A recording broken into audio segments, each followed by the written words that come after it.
একটা প্রশ্ন, সেটা হচ্ছে আগের দিনে যারা মারা গেছিল এবং এসআইআর সমস্ত নিয়ে 30 লক্ষ বাদ গেল, আজকে বলছেন জানা গেল যে 30 লক্ষ আর এরকম ভুয়ো রয়েছে, তাহলে কি যে অ্যাপ্রক্সিমেটলি তাহলে ওই 30 লক্ষ বাদ দিয়ে আরো 30 লক্ষ এরকম পাওয়া গেছে যাদের 60 লক্ষ হলো স্যার? না না, ওটাতে এসআইআর এ আপনি ফর্মে দেখবেন প্র্যাকটিক্যালি 3টে পৃষ্ঠা ফিল আপ করতে হচ্ছে, বাকিগুলো ট্রাইব্যুনালে যার নাম আছে তার একটা পৃষ্ঠা আছে, সিএ তে অ্যাপ্লিকেন্টের আছে, কাস্টের আছে, এগুলোতে কার্যত কিছু নেই, এগুলো করছে। দেখুন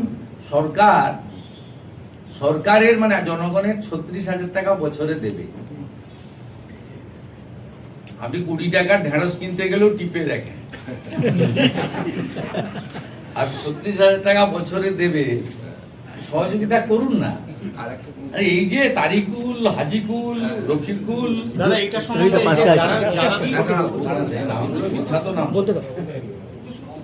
রাকিবুল,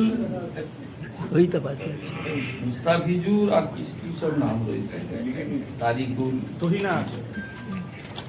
যে 22টা অ্যাকাউন্ট তো হিমশৈলে চূড়া মাত্র। হ্যাঁ, কিন্তু জঙ্গিপুর ব্লকে আমরা 3,000 বের করব, আমি আপনাকে বলছি, ভয়ঙ্কর চিত্র আছে।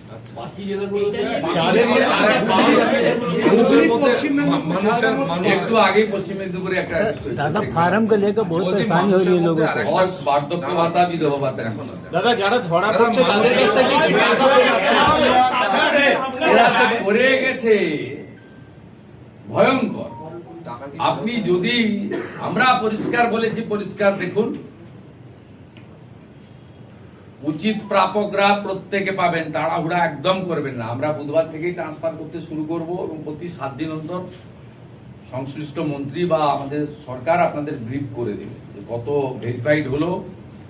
এখনই তো ধরুন ডেলি 2 লক্ষের বেশি ভেরিফাইড হয়ে যাচ্ছে, মানে জমাটা আমি বলছি না, ভেরিফিকেশন আমরা করে নিচ্ছি, একদম জেনুইন লোকজনের লিস্টই এসে যাবে। কিন্তু যারা ভোটারে এসআইআর এর নাম বাদ গেছে তাদের মধ্যে সিএ অ্যাপ্লিকেন্ট এবং অ্যাডজুডিকেটেড ট্রাইব্যুনালে যারা আপিল করেছেন তাদেরকে আমরা আপাতত কনসিডার করব যতক্ষণ না পর্যন্ত ট্রাইব্যুনাল বা সিএ তে নিষ্পত্তি না হয়। যে ভোটারই নয় সে কি করে সামাজিক ভাতা পেতে পারে? টাকাটা তো আপনার, টাকাটা তো কোনো পার্টির ব্যক্তির নয়। আপনি করলেন মহিলাদের জন্য, তারিকুল রাকিবুলের জন্য তো নয়, চন্দ্রকোনার টিএমসি নেতা উত্তম সাহুর জন্য তো নয়। এইখানেই আমাদের সরকারের নীতি এবং উদ্দেশ্য।